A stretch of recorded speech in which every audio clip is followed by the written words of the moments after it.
Hello everyone, it's me Clayton. I just finished watching episode 7 of Gen V. The penultimate episode that happens to bring everything together, and it shows us what the research in the woods has been all leading towards.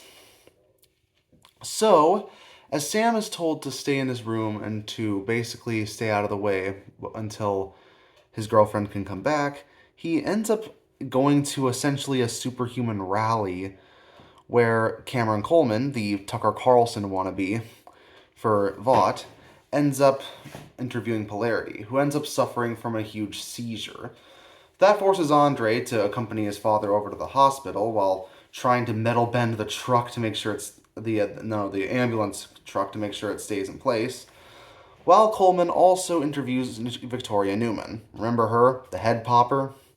Turns out she's still portraying the role of a vice presidential candidate who's speaking at the college, whose supposedly anti-superhuman policies do not bode over well with most of the kids at the campus.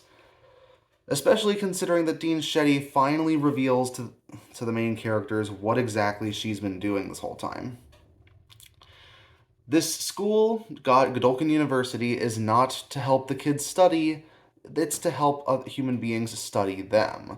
Because ever since Homelander went rogue and has been killing people in broad daylight with zero consequences, it's been made very clear to Dean Shetty that she has to find a way to make sure the superhumans can't take over the entire world.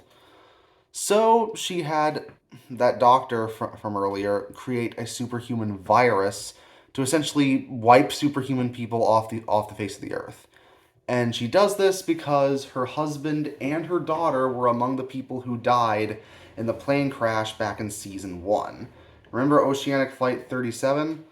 Yeah, her husband and her daughter were among the victims of that plane crash, and she wants revenge on not only Homelander, but every superhuman person on the planet. That would include Victoria Neuman, considering she not only has powers, but her powers are basically the exact same as Marie Moreau's. So that means Marie could possibly pop heads in the future if she learns how to. But yeah, considering that popping a head probably requires a lot of blood to be altered within a human body, I can see how Victoria Neuman would also have Marie Moreau's powers, but she'd probably have more experience using them.